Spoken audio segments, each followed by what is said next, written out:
Good evening and welcome to episode 2 of season 1 of Talk Up, Talk Out, the program that amplifies the voice of the youth. Good evening. I am Pastor Lincoln Liking. We have a show in store for you. If you weren't here with us last week, where were you? We're looking forward to having you on our platform, on YouTube, on Zoom, because we want to amplify the voice of the youth. Can you hear me now? The youth will be heard this evening. And of course, we have an excellent lineup. We have excellent guests. We have excellent youth on our program discussing a topic that we think is extremely relevant. You see, we didn't just select these topics just out of thin air. We listened to the youth and we selected the topics that you wanted to discuss. And this evening, we will be discussing an important topic. And we've titled tonight's program, When Going to Church Hurts. When Going to Church Hurts. This evening, we are looking at church hurt. Some of you may be very familiar with that term. Some of you may be wondering, what is church hurt about? We'll be discussing that this evening. I want to take this opportunity to welcome you here. If you're joining us for the first time, especially on YouTube, go ahead and subscribe to our YouTube channel. Click that bell notification so you can be notified when we go live. Talk Up, Talk Out comes to you live at 7:30 p.m. on a Thursday evening. This is the time for the youth to be heard. Join us. We want to hear from you. And of course, joining me this evening is the Youth Ministries Director with the Central Jamaica Conference. I'm talking about the man himself, Pastor Scott. Pastor Scott, welcome. Good evening, Lincoln Liking. Good evening, everyone. It is a pleasure once again to be on episode 2. Before we quit, we are at the end of the season, and we are talking about when going to church hurt. I just want to say a very special greeting on behalf of our Central Jamaica Conference administration once again to those who are on, and I pray that as we go through this topic this evening, those who are watching, those who are listening, you will be empowered, you will be strengthened as you discuss, as we discuss this very important topic about church hurt. And Pastor Liking, we have some very dynamic spirit-filled young people that are on to discuss this topic this evening. Last week we had a set of youths. This week we have a different set of young people who are fired up and ready to go to talk about this very, very important topic. And so we'd love for them to introduce themselves at this time, right, Pastor Liking? So we'd love for those who will be sharing in this discussion to go and just share with us your name, your church, as we seek to be acquainted with those who are taking part in the discussion this evening. We see Sister Isaacs, we see Brother Isaacs, we see Sister Burke, and we see Sister Judine. So we'd love for them to go ahead in that order, just to introduce themselves so that we know who are the persons participating in this discussion this evening. Absolutely. And I'm going to invite Sister Isaacs to begin. So she knows, she opened her microphone first. So go ahead. Yes. Thank you. Good evening, everyone. My name is Natasha Hutchinson Isaacs. I am a member of the Wholemeal Seventh-day Adventist Church, which is located in Montego Bay. I think it's only right for Brother Isaacs to go next. Good evening, everyone. My name is Ezra Isaacs, and I am a member of the Asia Seventh-day Adventist Church. Our membership will be with us shortly. All right, Sister Judine, please go ahead. Good evening. I am Judine Smith-Costley. I'm from Palm Estate Church in Linstead, St. Catherine. And of course, last but certainly not least, we have Sister Denisha. Sister Denisha, good evening. Hi, good evening, everybody. I'm Denisha Peterson-Burke from the cool hills of Clarendon, Blackwood SDA to be exact. Wonderful, wonderful. And once again, I just want to thank you all for joining us to discuss a topic that's I think is extremely important, and one that's tends to be overlooked as it relates to church relationship. And so I think that it's important for us to have this discussion. I know sometimes we make light, we want the program to be lively and enjoyable, but this is a very deep program. And of course, I want to go ahead and invite persons who are here on the Zoom platform in the chat, or if you are currently watching on YouTube, to interact with us by commenting in the chat. We'll be sharing your comments, we'll be reading your questions and doing our best to facilitate your voice this evening. Now, we want to go ahead and begin by trying to define terms. I think it's important for us to define terms. Sometimes we use words, and even though we all speak English, they mean different things for different people. And so how would you define church hurt? When you hear about church hurt, what does it mean to you? And you can add to that, have you ever experienced what you're describing? I'm going to begin with Sister Judine.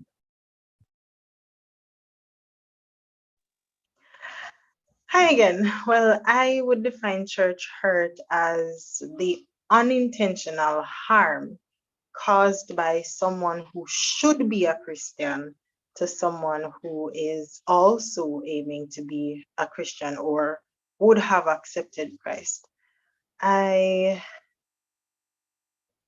Honestly, I can say that I wouldn't have experienced it as much as others that I've seen before.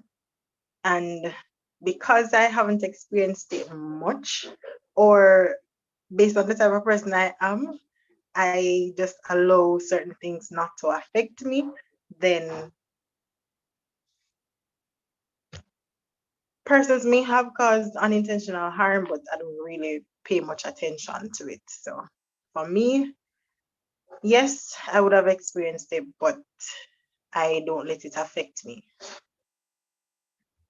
Oh, thank you for that. Interesting definition, unintentional. That's interesting. I never thought about that as it relates to the whole issue of church hurt. Something we do that's unintentional. I think I want to go with a couple this evening, beginning with Satasha, followed by Ezra. Your definition of church hurt, and please tell us if you have ever experienced. Okay, in my opinion, all right, I think that church hurt is when an individual or a person comes to the church, especially if they're in you could say a vulnerable state, they're looking for something. They are looking to have a closer relationship with God, and, try to be a part of a church family, but instead, some person from that church family, they would not have offered them the support that they would have needed in that time, but instead greet them with, hurtful words, hurtful actions, tearing them down instead of lifting them up. So, in my opinion, that is more or less what church hurt is for me. Yes, I have experienced a lot of it, and honestly, it's only by the grace of God why I'm still in the church. Honestly, um, it's not easy being a young person, a young adult, a teenager. Trying to get a closer relationship with God. You know what you want. You know the path that you're supposed to follow. The persons who are supposed to be um, supporting you and nurturing you and helping you along that path are the person tearing you down. So I have experienced a lot, but and to me, I don't go to church for people. I go to church for God. And the sad reality is a lot of people leave church because of church hurt, and I honestly understand why. Because I got to a place where I told myself, well, you're not going to church for people, you're going to church for God. But the sad reality is that it becomes difficult to worship in an environment that has basically become toxic for you. It becomes difficult. So I just tell myself really that it's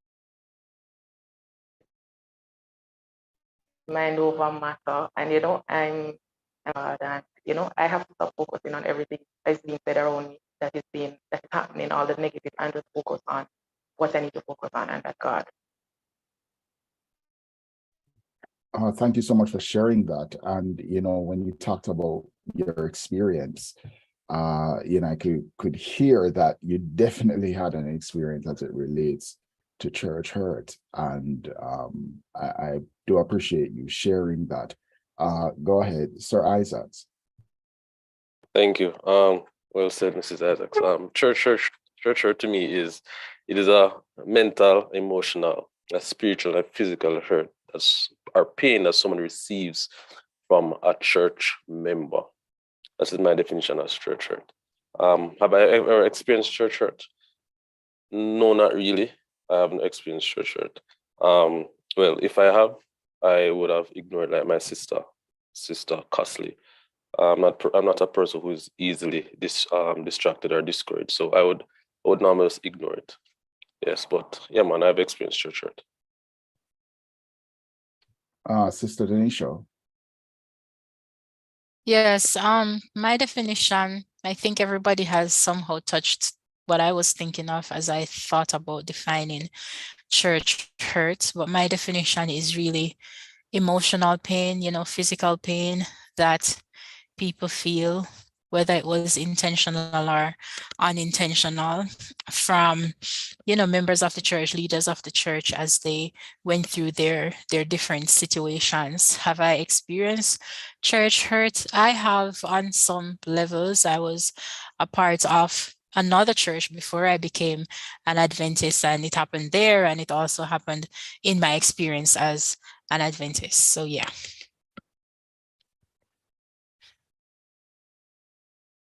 I think it's so unfortunate that we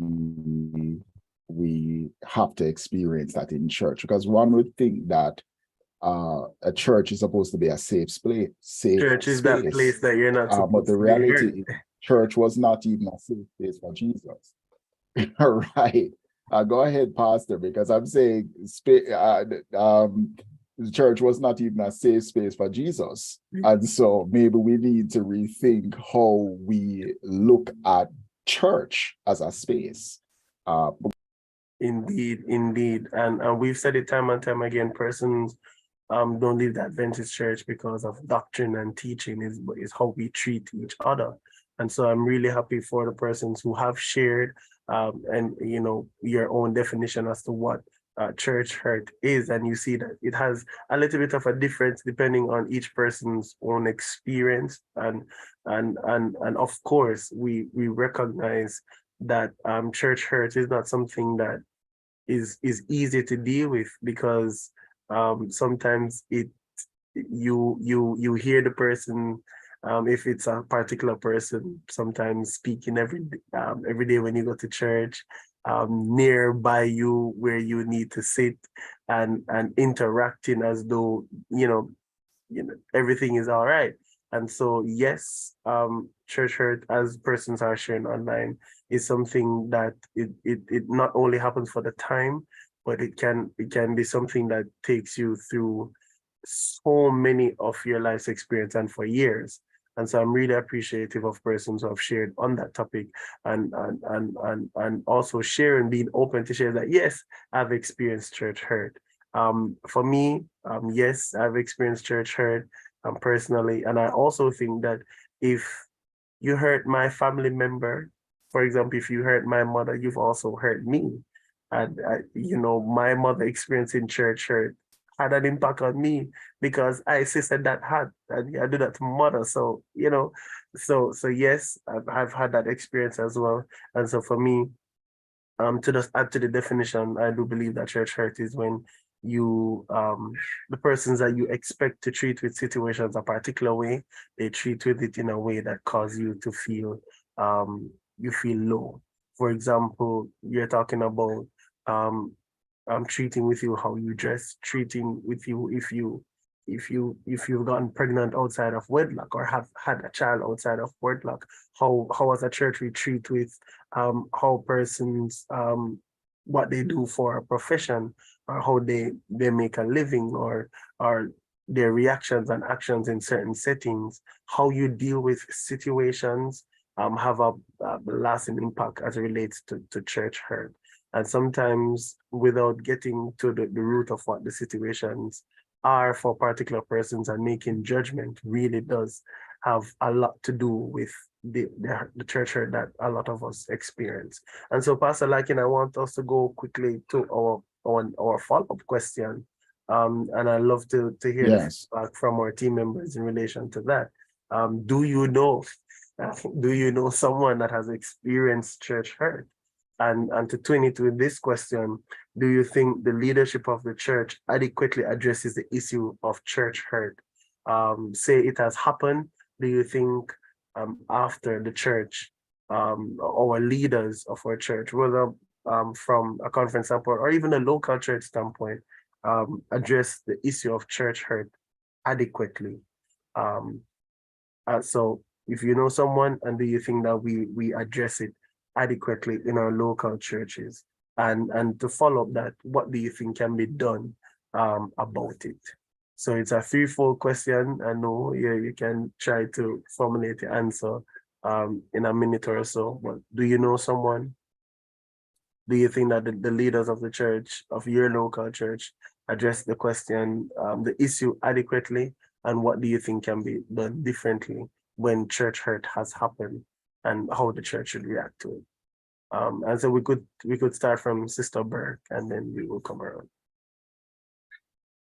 Thank you. Yes, I know someone. I can think of the person right off the top of my head now who has left my church as a result of church hurt.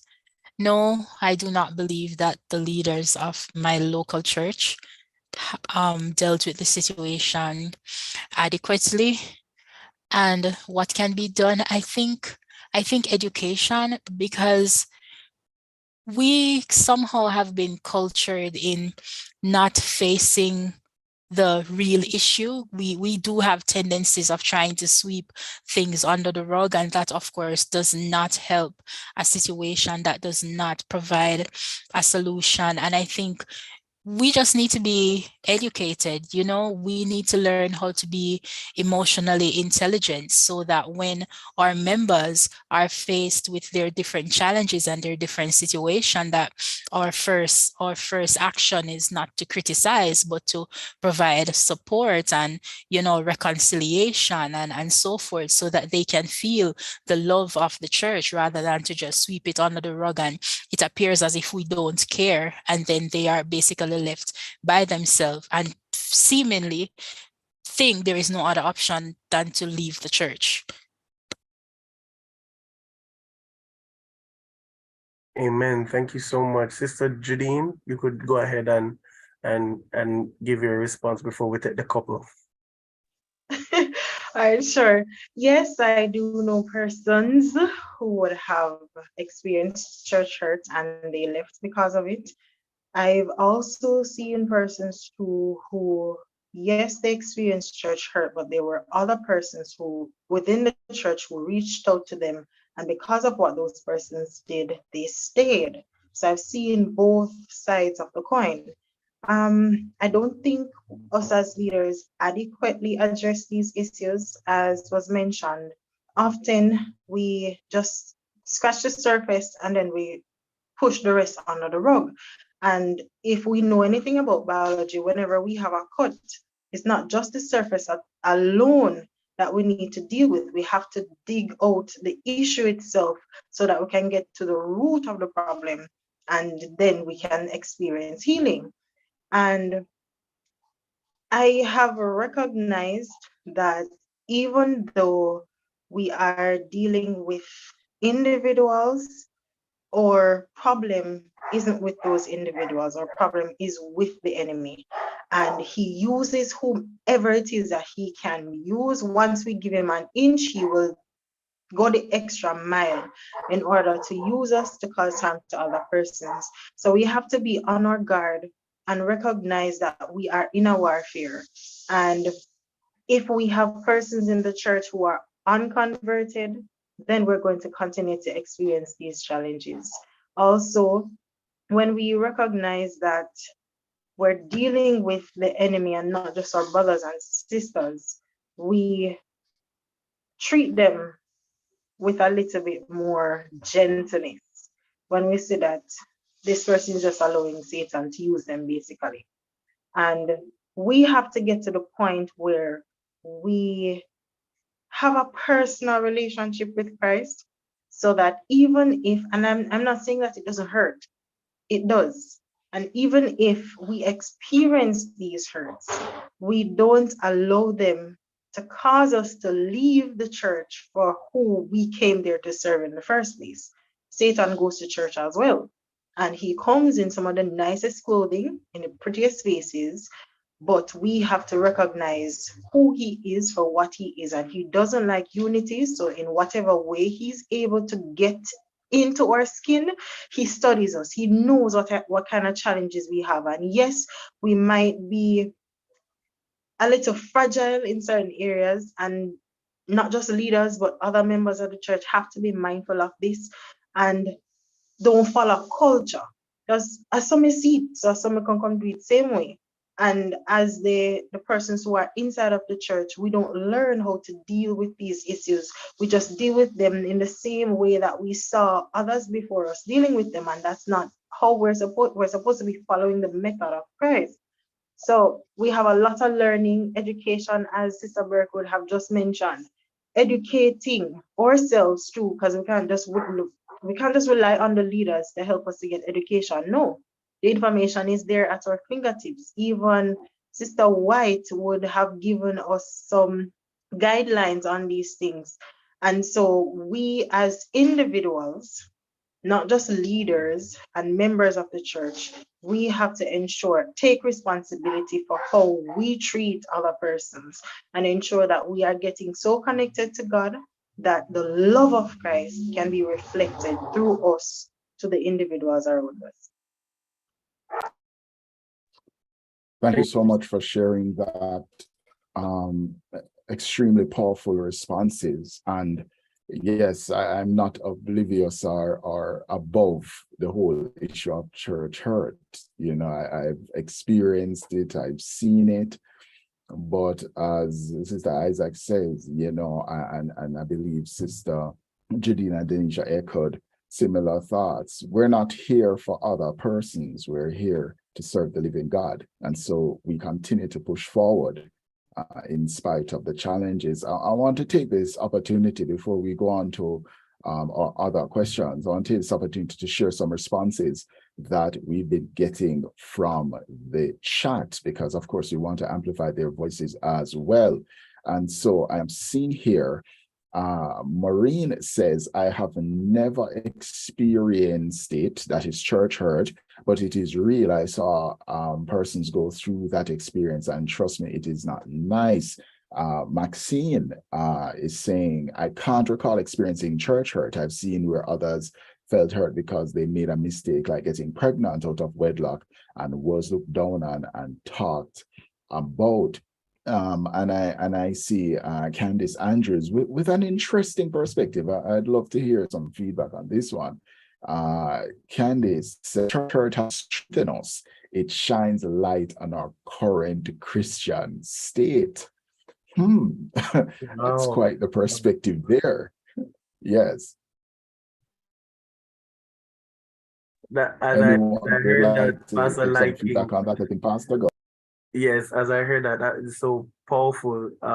Where the person is saying, you know, it shows where our state is, and state of the church, state of the person in their Christian journey, and all of that, and that's profound, because even though it is anticipated that the church is a place that the person should be comfortable and be able to experience the joy of worship, sometimes for others it is not. based on where they are and based on the type of persons that they may interact with while being at church. But then it is sometimes a test of your, you go through the fire, so it helps to refine you, and how do you react when you experience that? Is the easiest thing to do to leave, or is the easiest thing to do to stay? But sometimes, either whichever step that you take, it's an indication of not only the state of where you are, but also the state of your particular church, and persons may not necessarily feel comfortable in moving on at that church. So I definitely love to hear the feedback of others as well on this. Do you think that it shows your state as a Christian in terms of church hurt and how you react to it?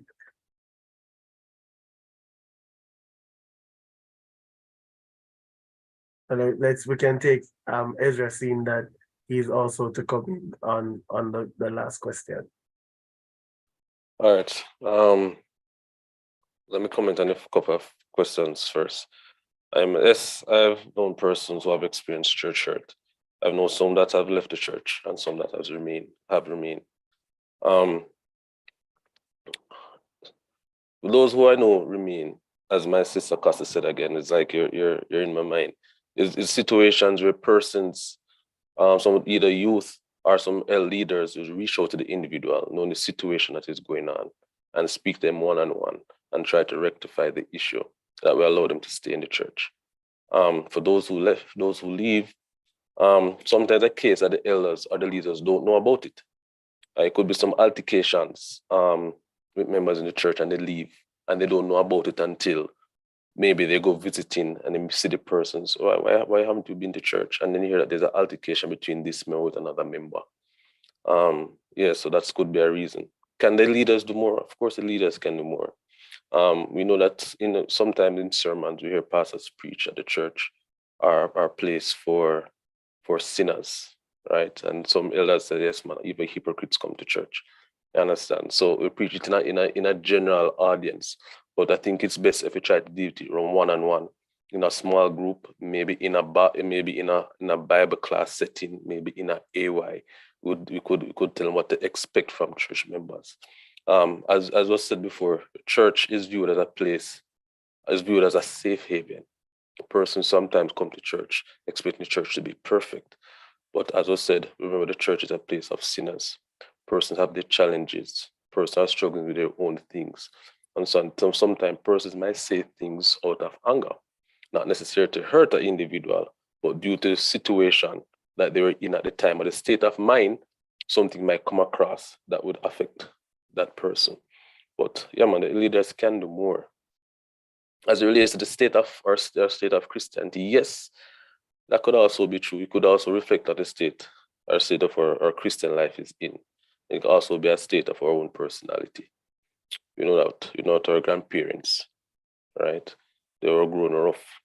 So if you do something wrong, they're going to approach you in a rough manner. Understand? And maybe we were here, if our grandparents approach us in that way, we would understand that they're coming from a place of love. But this new generation of youth, they're not used to that type of roughness. So when you come across rough to them, they're going to be resentful, and they're going to pull themselves away because that is not what they're used to. Understand? So it depends on the personality of the person at the time and how the person perceives it as it comes across. And Pastor, like as before Sister Isaacs come in, I want, as Ezra is speaking, it goes back to something that Jadine said earlier in her definition, the whole topic of unintentional hurt. Because sometimes you would think that persons who are reacting to a situation really genuinely think that they're helping or trying to help, are trying to help. And sometimes how the matter is dealt with, how it's done, the person's walk and where they are in the stage of their walk, or even if that person has a strong spiritual walk, but sometimes certain things are so painful not even what is said, but who it is coming from, the tone in which it is said, the context in which it is said, where it is said. Sometimes persons, the situation might be a person knows intimate details of what you are going through and make insensitive statements.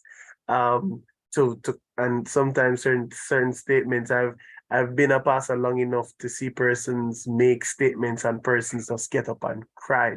I've been in business meetings long enough to see, based on what was said and how it was said and who it was said by, cause persons to get up and want to react physically. Church hurt is real, and we're underscoring the point. And some of the times, persons can be super insensitive to what persons are going through and what the challenges are. And some of the times persons just feel as though because of this, I just cannot move past it. I cannot sit and have that person speak to me. I won't get a blessing, and that's sometimes how persons interpret. And so what Tracy is saying in the comments, where it is easy to expect others to toughen up and move on, but the reality is persons are at various stages of their journey, various stages of their life, various stages of their experience, and certain things cut so deep that it does take time to mend, especially, and that's a point that we want to get later on, when there are not mechanisms put in place to address the issues and also find a way to overcome them. The whole matter of visitation, you hint on it, Pastor Liking, some of the times, unless you go and visit and hear and someone who is not coming, sometimes you won't even know that this is a thing that has happened. And so it just continues to fester and the person doesn't come. So I really want us to be mindful of that certain persons are going through deep emotional, psychological, and I think Ezra spoke to it, emotional and psychological hurt, that it, even listening to our conversation, it does seem so hard to move past and cause them to really be in significant pain. And we don't want to turn a blind eye to that. And we want to let persons know. That's why we're having this discussion this evening, to let you know that we understand that this is something that happens, and we want to have this being echoed so that others can know that they have to be careful as to how they relate to issues at church. Sister Isaacs. Okay, I know a countless amount of persons who have experienced church hurt and have left church as a result. I think at the time when I was attending my church, that before I went off to NCU to study, about say 90% of my peers had already left church because of that. And yes, I definitely think the leaders, they can do so much better, put in a lot more effort. But I think we also need to realize that a lot of the hurt also comes from the leaders. It's not just the church members. We have some persons who they behave as if they're holy and they've never made a mistake before. But when you have young people, I mean, some persons scream out for attention in different ways by doing different things. And if you're going to approach a person like that, you can't look at a person and know what they're going through, right? You have to, it's all about the approach. You have to be sensitive to the unknown situation that is going on, and you just have to come with your help. If you're trying to help a person who you see is vulnerable, why they acting like this, they acting out, they never used to behave like this, and something has changed. you have to be patient with them, first of all, especially with young adults. You have to be patient, and you have to show them that I'm not just coming here to talk to you just to know your business. I actually care about you, and I really want to help you.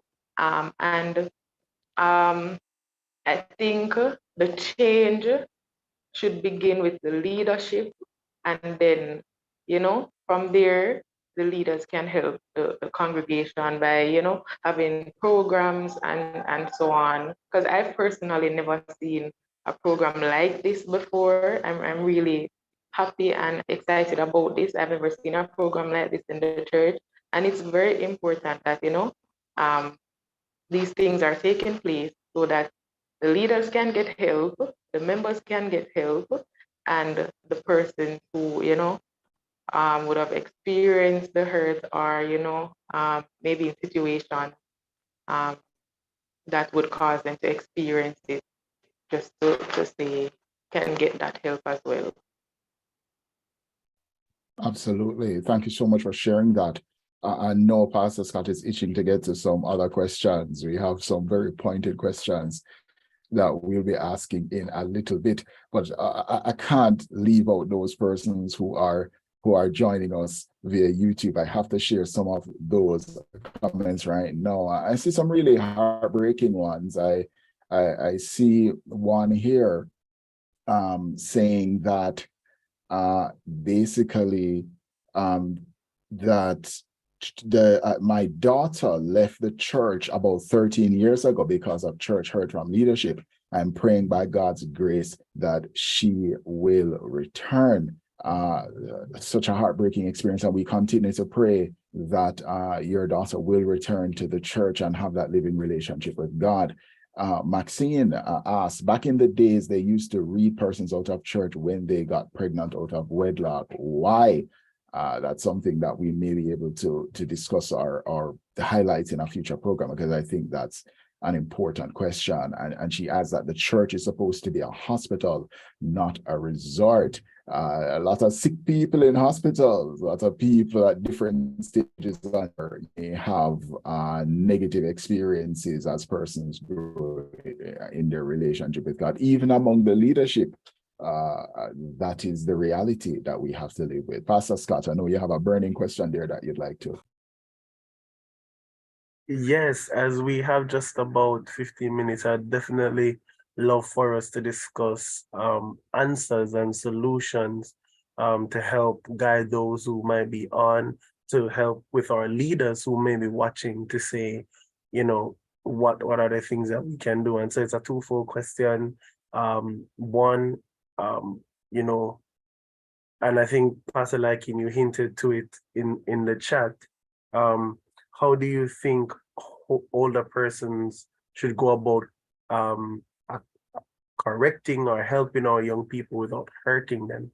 And then the follow-up question is, if we've experienced church hurt before, what are some of the things that we can do to help us as to heal, help us to heal? I asked this question because Pastor Liking, I preached a sermon on forgiveness once, and I said, if there's somebody that you need to forgive, come to the altar. Friend, I did not have space on the podium, 0 space, because there were some people having up some people, you see, in the very same church, and you have some people that are really having up some people in their hearts, or having up some experiences in their hearts. And maybe very soon we have to talk about the whole concept of forgiveness and how do you forgive and that sort of thing.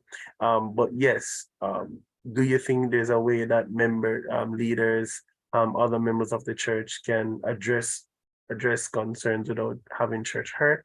And the follow-up question is, if you have experienced church hurt, what are some of the things that you can do to heal? I see Sister Francis' hands up, so I'd love for her to just drop her question or comment in the chat so that we're able to respond to it.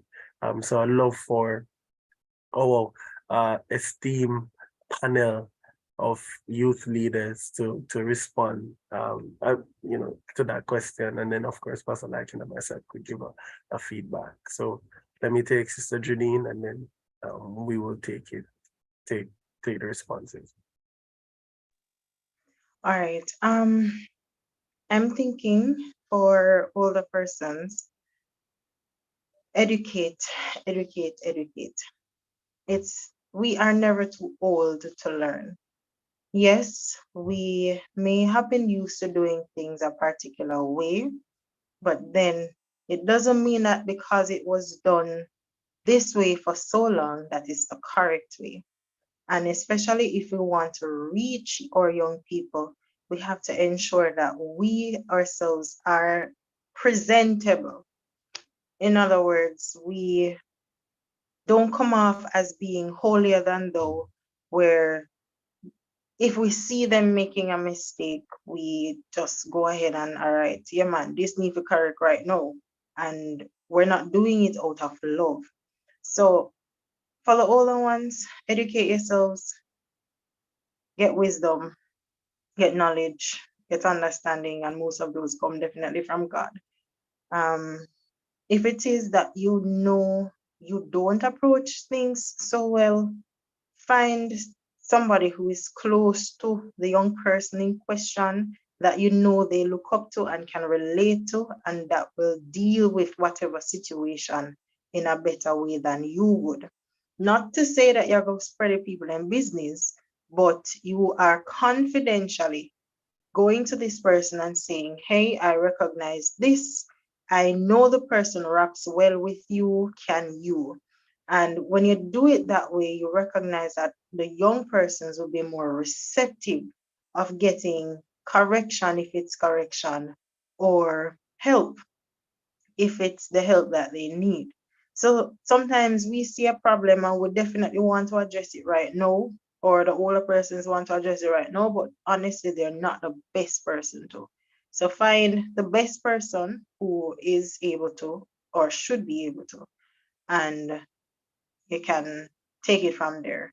I would advise my young people to, well, one, learn that Satan goes to church. When you learn that Satan goes to church, you will see things from a different perspective.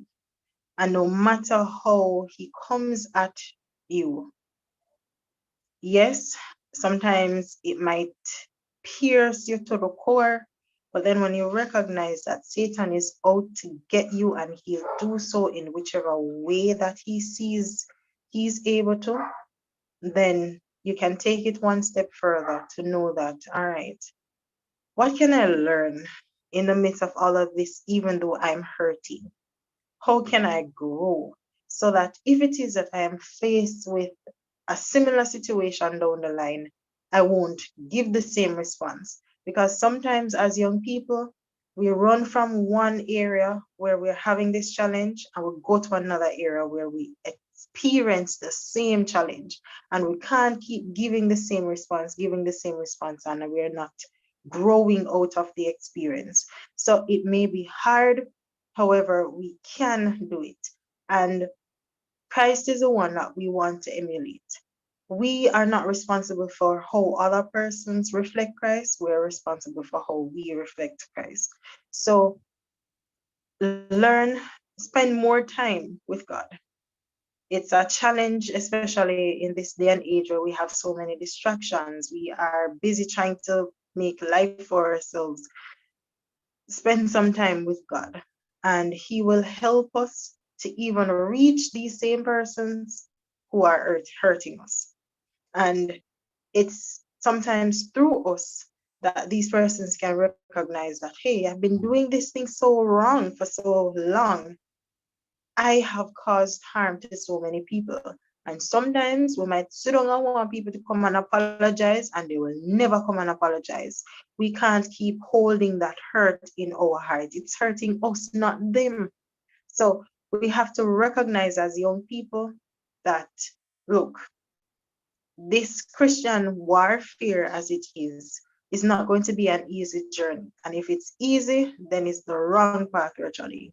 Because look here, nothing good or nothing that's worth it comes very easily. Sometimes you have to go through some hard sweat and you have to bawl through the whole process in order to reach where you want to reach. And heaven is where we want to go. It's not going to be an easy journey. It isn't an easy journey. Once we expect the thorns to come at us from all angles, we will be better prepared. When I say prepare for the unexpected, sometimes something's really unexpected, but once our mind frame or our mindset is geared towards these things, we will know that, hey, when they come, all right, let me tread carefully so that I don't damage myself in the process. Because Satan wants us to damage ourselves. He comes to steal, to kill, and to destroy. But our God has come that we may have life. Once we keep these things in mind, then we will be okay.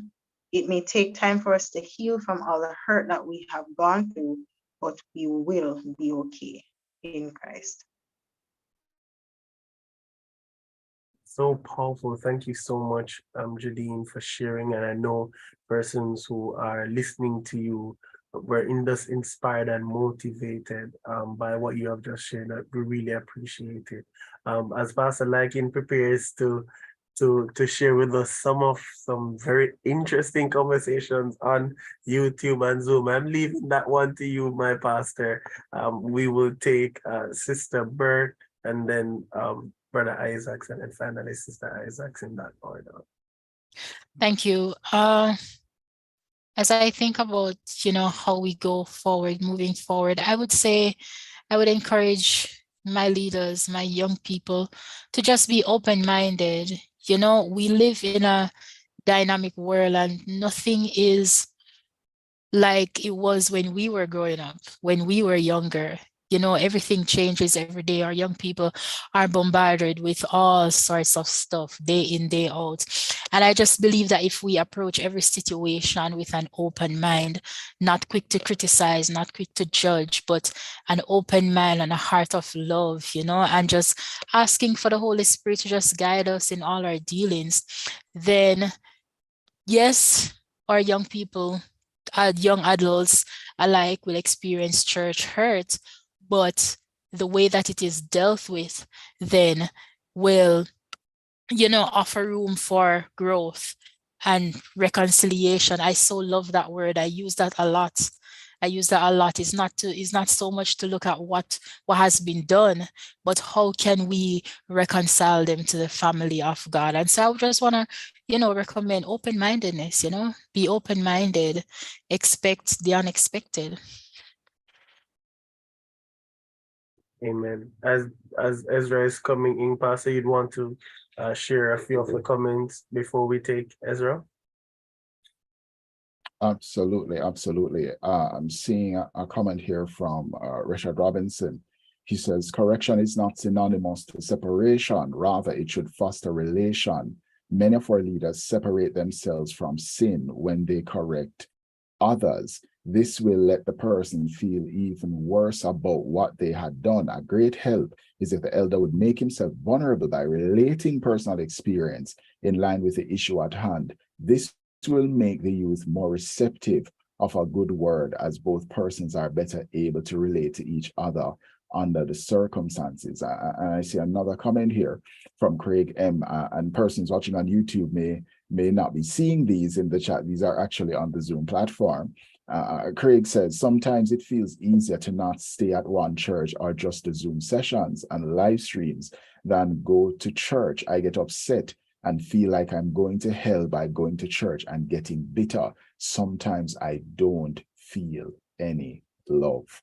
And so many young people I speak to just have that experience. And it's a heartbreaking experience to know that the church is supposed to be caring and fostering for young people. And there's so many young people hurting for various reasons. And I think this is something that we need to look into, Pastor, and ensure that our young people feel loved, appreciated, and included.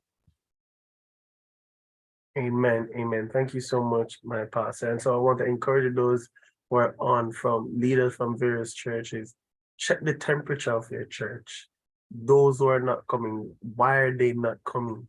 What are the experiences? And if something has happened that may result in church hurt, whether it is a a, a, a particular situation or a series of activities or interactions or an argument that you've seen outside or a fight that you've seen outside or someone that would have stopped coming because of comments to them, find out what is happening, get connected with them because there are persons that are really hurting inside. They're coming, but you don't know what they're feeling inside. And before you can make steps to address them, it's important to actually identify what is going on. So I'm really happy for the comments. Thank you so much for those who are sharing in the Zoom chat, those who are sharing on YouTube. The comments are going a far way to help person to heal as they're going through this experience at this time.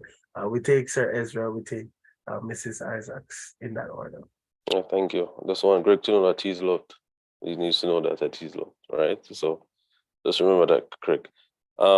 One thing that I think our leaders or the older persons need to try to do first is try to understand the youth that they're speaking to or the youth that they want to address. Try to understand the situation that they're in. I know sometimes we might see a young lady come to church in a short skirt, and before you are judge and executioner, try to understand or relate to them. So why are you wearing this skirt to church? They might just realize that that child only has one skirt for church. They might say, your man come to church and behave in a certain way. Try to understand why he's behaving that way, right? And then when you understand, I let them know that you're trying to understand, then you can show them the correct way of what they should do. All right. Some Brother Robinson alluded to of something is also very important. That sometimes our church leaders behave like they I was mentioning this to my wife earlier. That sometimes the leaders, an older person in church, would behave as if some of them they when Christ was born, they came next. They're without sin. Right? And that is a wrong approach. You need to allow the child, the youth to know that they were also vulnerable. They made mistakes. They were once teenagers, and they know what it is to be a teenager. They know the temptations that you go through when you're a teenager. When you can allow them to understand that, when you allow them to realize that you understand what it is to be in their shoes, then when you relate your situations to them, then it's easier for them to be receptive to you.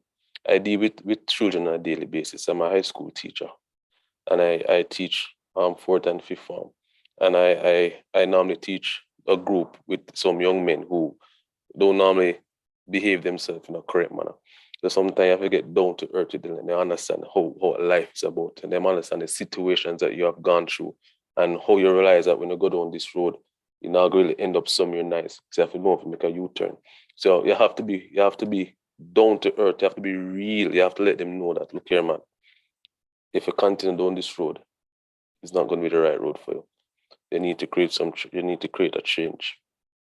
I'm going to give an example. There's this elder. He's an elder at my church. He was a strict. He's still strict. But when he was an elder man, up to my father, this man beat. When my father was a child. Yeah, so yeah, man. So my wife know what I'm speaking about. Yeah, man, used to beat, man. Anytime you give trouble out the church, I hide behind the church.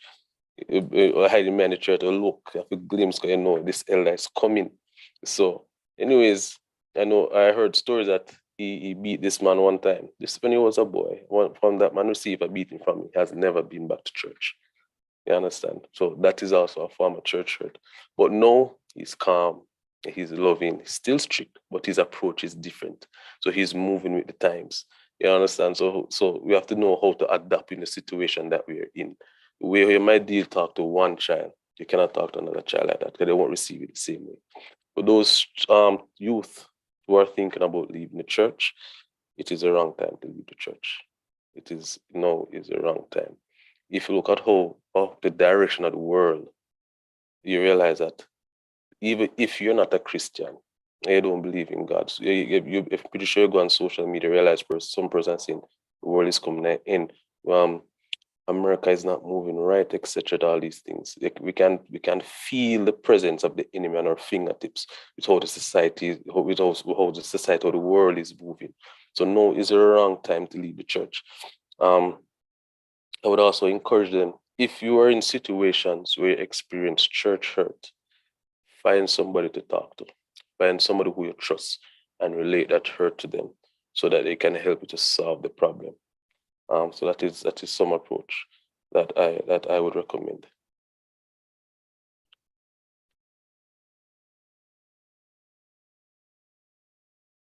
Amen. Sister Isaacs, yes. Okay. As a lot of persons already shared, I think the approach is very important. I don't think a lot of people know how to communicate, to be honest. I think communication is a big challenge for a lot of people. So approach is very important. And trust me, youth, especially youth nowadays, they're a little sensitive. They're a little sensitive. So we have to bear that in mind. And I think a lot of people are quick to criticize and to point out this is wrong, all the flaws, as if they don't have flaws. But they point out the flaws and they point out the mistake, but they don't provide any solution. And in the event of pointing out the flaws, they don't teach. They don't say, they just say, oh, you shouldn't do this. But why shouldn't I do it? Like, what's wrong with it? I don't see anything wrong with it. For example, when I was younger, before I get baptized, I was going to the Adventist church before I got baptized. And I used to wear nail polish. I used to like to wear my red and my purple and I like bright colors. And one Sabbath, someone came to me and said, oh, you're not supposed to wear those colors. You need to clean off your toe. And that was it. And I did not know that, these colors are a problem. And the person just said, oh, you need to clean off your toe. I used to wear earring. Oh, when I go to church, you need to take out your earring. Why should I take out my earring? And I mean, I'm a child. I'm in my early teens. I don't know why, and nobody taught me, why I should not do these things. They just say, oh, don't do it. And that does not help me. It doesn't help a lot of people, right? So I think a lot of persons need to know how to communicate and, how to genuinely show love to a person and how to show that you care and you don't just talk to them when you see them on Sabbath. Only when you see them on Sabbath, you talk to them. I mean, you can check up, especially on young people. You can check up on them if it's even one time in the week. How you doing? How is everything going? A lot of persons it's just Sabbath when you go to church to talk to you. Outside the church, some of them, even if you see them on the road in the week, they still don't talk to you. And I mean, I would not want to go back to church either. That would hurt me. And it happened to me before, and I did feel hurt, but as I said, I continued to go to church. But a lot of persons are not like me. They wouldn't do what I have done. They would just stop going. And I know a lot of persons who have done that. So we definitely need to change our approach, learn how to communicate. And as we're talking about this, I remember a verse in Isaiah 56. If it's not verse 6, it's verse 8. And at the end of that verse, it says, my house should be a place of worship for all people, something like that. It's not just for baptized people. Church is for everybody. People should feel comfortable with just walking in off the road and going in the church to worship without being judged.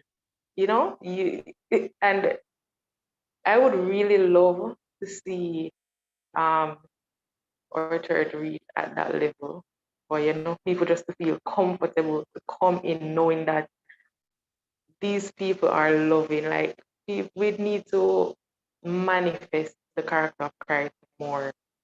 Don't just get up and say, I'm a Christian. Show that you're a Christian. You have to live as if you're a Christian. You can't correct people and you're not doing the correct thing in the first place. I grew up hearing that, your life should be the sermon. Your life should be the sermon. So don't just get up and talk, talk, talk. Talk is cheap. And as they always say, actions speak louder than words. Powerful. Thank you so much to our dynamic youth leaders, Sister Isaacs, Brother Isaac, Sister Burke, and Sister Smith Cosley. Thank you so much for sharing your time with us on Talk Out, as we ensure that we amplify the voices of our young people. You have shared some very salient points. You have given some suggestions. You've given recommendations. And those who are on, I know, feel empowered, feel encouraged to know that this is not the end of their story. This is not the end of their journey. And if you are feeling church hurt, you can heal, you can be restored, and you can be elevated. I am sitting here as a pastor. Pastor Lakin is sitting here as a pastor because God was able to turn that church hurt into healing, but not only that, to give us the strength to press on for him. And so if someone is online, Pastor Liking, who might be feeling hurt and feel down and feel as though the love is not there, no, without a shadow of a doubt. As Ezra said, God loves you, and he is working on healing and providing that restoration. Trust in him, learn on him, lean on him, and know that he can carry you through. And maybe at some point that you'll be able to forgive, and be able to share your testimony and your experience with someone else who is experiencing church hurt. And they can also be empowered and encouraged to hold on to Jesus in difficult times. Pastor Liking, I want to leave with you the final word as we prepare to go for this evening. Absolutely. I'm telling you, I was moved and heartbroken too because of some of the comments in the chat. And the statements made by our panelists this evening, powerful commentary. And I wish I had more time to share all of these comments that we're receiving, but I want to take the opportunity to thank you all for being a part of the program this evening. Thank you so much. And I want to also take this opportunity to invite you, if you're a young person here this evening and you're struggling, you're having a hard time, whether you're a part of our church or not, whether you're a Christian or not, I'm going to ask the technical team to post a link in the Zoom chat as well as on YouTube. Go ahead and click that and let us know. We'll reach out to you. We will pray with you. We will encourage you, and we will help you have that meaningful relationship with Jesus Christ. There is that link being posted in the Zoom chat as well as also on YouTube. Go ahead and click that link, and we will try our best to assist you, because we want you to know that you are loved. Christ loves you. You're here for a reason. And we want you to have that living, deep, and abiding relationship with Christ. And with that, we come to the end of episode 2 of season 1 of Talk Out, a very powerful, moving episode this evening. And of course, we're going to be back next week with another episode. It is going to be riveting. It is going to be powerful. It is going to be moving. And we expect you to be back with us next week, 7:30, right here on our YouTube channel, and of course the Zoom platform. Please go ahead, let other young people know that we have a space to hear your voice. We want to hear you this evening. So on behalf of the panelists, on behalf of the Youth Ministries Director here at Central Jamaica Conference, Pastor Dwayne Scott, I am Lincoln Liking. Have a good evening. Can you hear me now? We'll be hearing you next week.